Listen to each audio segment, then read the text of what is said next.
నేను ఈ రోజు శాసన సభ ద్వారా యావత్ తెలంగాణ ప్రజానీకానికి తెలియజేస్తున్నా, తెలంగాణ రైతాంగం తెలియజేస్తున్నా, ఈ ప్రభుత్వం రేవంత్ రెడ్డి గారి నాయకత్వంలో ఈ ప్రభుత్వం మేము కృష్ణా నదిపై ప్రాజెక్టులు ఎవరికి అప్పచెప్పలేదు, అప్పచెప్పే ప్రసక్తే లేదు.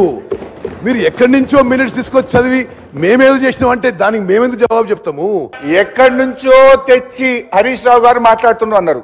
మీ ద్వారా వారికి పంపిస్తాయి. ఇవి ఎక్కడి నుంచో తేలే. ఇది కృష్ణా రివర్ మేనేజ్మెంట్ బోర్డుది కేంద్ర జలవనరుల కార్యదర్శి, తెలంగాణ ఇరిగేషన్ కార్యదర్శి, ఆంధ్రప్రదేశ్ ఇరిగేషన్ కార్యదర్శి అందరూ సంతకాలు పెట్టి నెల రోజుల్లోగా ప్రాజెక్టులు అప్పచెప్పుతామని వచ్చిన మినిట్స్ ఆఫ్ ద మీటింగ్ ఇది మీ ద్వారా పంపిస్తున్నా. అని చదువుకోమనండి. నంబర్ 1, ఒక్క మీటింగ్ కాదు, రెండో మీటింగ్ జరిగింది.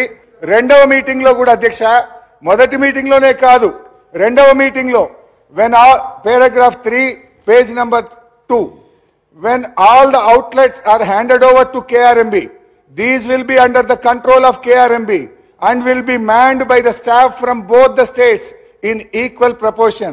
The staff will report to KRMB though their salary and their benefits will be paid by the respective state governments.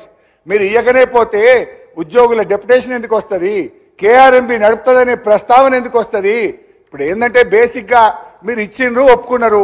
ఇప్పుడు ఏంటంటే కుడిదిల వడ్డలకి లెక్క గిలగిల కొట్టుకుంటున్నారు. తప్పైంది, ఏదో తెలిసో తెలియక ఇచ్చినాము, మేము ఆ నిర్ణయాన్ని వెనక్కి తీసుకుంటున్నామని స్పష్టంగా చెప్పండి. మేము దానికి మీకు సహకరించడానికి సిద్ధంగా ఉన్నాం.